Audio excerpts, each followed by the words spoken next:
This is Frontiers in Learning, a program focused on education and its role in our changing economy. I'm Chris Shovlin.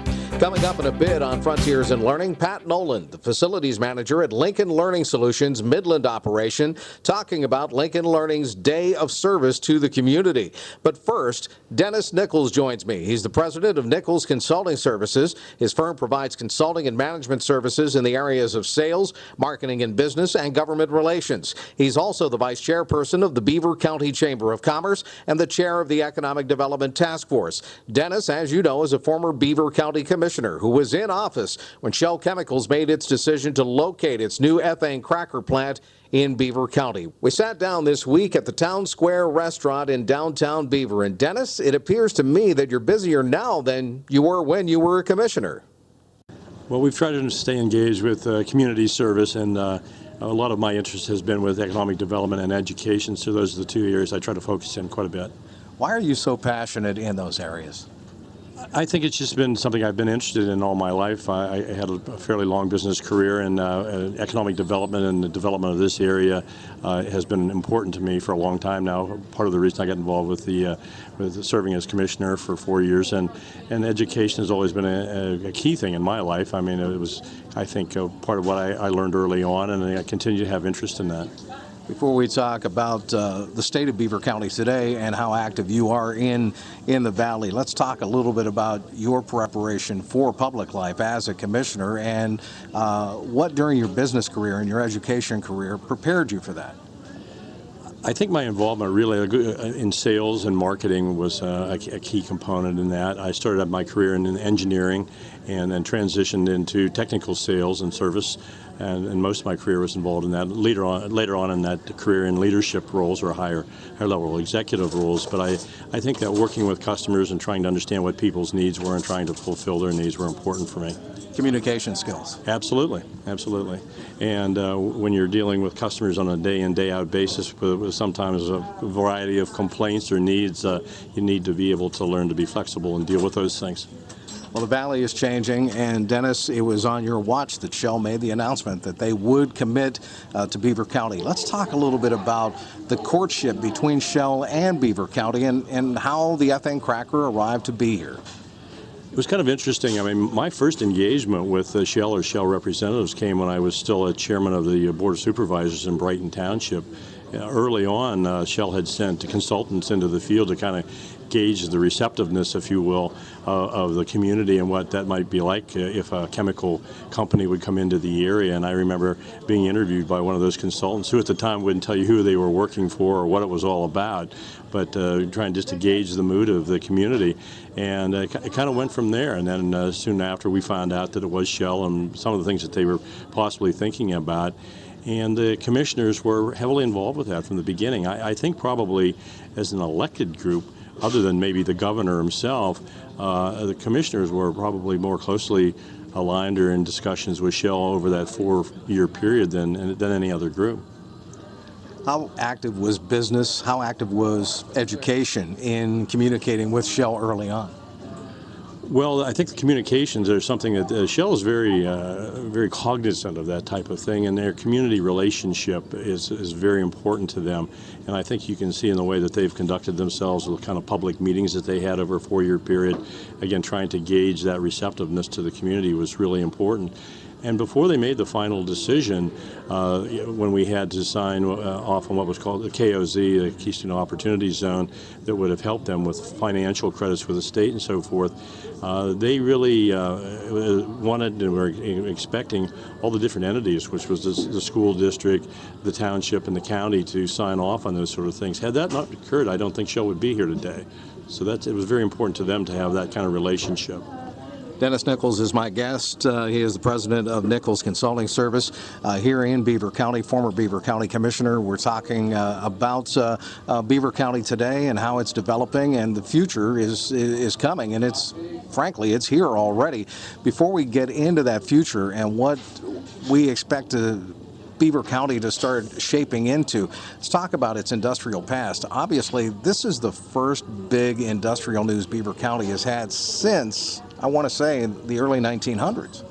Oh, absolutely. I mean, I think most of us that have lived here any length of time are familiar with what the industrial base was here, and as you said, the coming of the steel industry in the late 1800s, early 1900s, and how that developed and how important it was to this entire region, really, not only Beaver County, but all the counties around us, western Pennsylvania and eastern Ohio, and so forth. And so once that started to collapse, quite frankly, in the late 70s and early 80s, we recognized, how devastating that was for families and people living in this area altogether. And it had been difficult for us to come back from that. I think we were making some strides, probably not in Beaver County as quickly as maybe Allegheny County and the Pittsburgh area in particular, but with the announcement of Shell, it's so interesting to think that part of the reasons that the steel industry came here originally, as far as natural resources and energy and workforce and all of those kinds of things, and closeness to markets and things of that nature that brought the steel industry here, the same kind of basic reasons are the reasons that Shell made the decision to come back here, and we're all based upon sort of natural resources again that were prevalent in the steel industry with the availability of natural gas. Kind of here we go again with that spurring on an economy for the next 50, 60 years here. With that said, and the fact that we have the natural resources, the rivers, and the land here, the plateau that they're building on, do we have the infrastructure right now? Oh, I think that we do. Not that there won't be improvements to that. I think here in Beaver County, it's a little bit different for us than, for example, if Shell were building a plant in a greenfield site in Louisiana, which they've done in places like that, or at least in the Gulf Coast, where you go into a sugarcane field or a cornfield or something like that, and there's not a whole lot around. That's a little bit different scenario as far as infrastructure. Now, again, not to saying that we don't need some upgrades, because we've already had some of those, but if you take a look what's already in place as far as rails concerned, as far as access to interstate highways and highways in general, the waterways and so forth, there's a lot of infrastructure that, at least the basis of which is here already, that doesn't have to be created. So I think that's a little bit different than, again, development from a greenfield site. Dennis, are you surprised at how quickly Shell has moved and how they've transformed that side of the river? It's nice to see. I don't know that I'm surprised. Now, when you're dealing with a corporation amongst the largest in the world, if not the largest from a financial point of view, it's kind of fun to see how private industry can make things happen so quickly. The development of the interchange with 376 and 18, the 7 million cubic yards of material that they've moved over there, bridges that they've constructed that, quite frankly, might take government months or years to construct. They did in 4 months. So it's kind of fun to see that. But I don't know if I'm surprised by it, but it's still impressive. My guest on this segment of Frontiers in Learning is former Beaver County Commissioner Dennis Nichols from Nichols Consulting Service here in Beaver County. President of that organization, of course, continues to work well in economic development and community development here in Beaver County through his own private firm and through the Beaver County Chamber of Commerce as well. Are we prepared as a county to staff an ethane cracker plant, or do we have some lengths of road to travel? I still think there's work to be done in that area. Clearly, Shell would have not have made the final investment decision if they weren't convinced that the workforce would be available to man this plant and the subsequent support activities that are needed for that.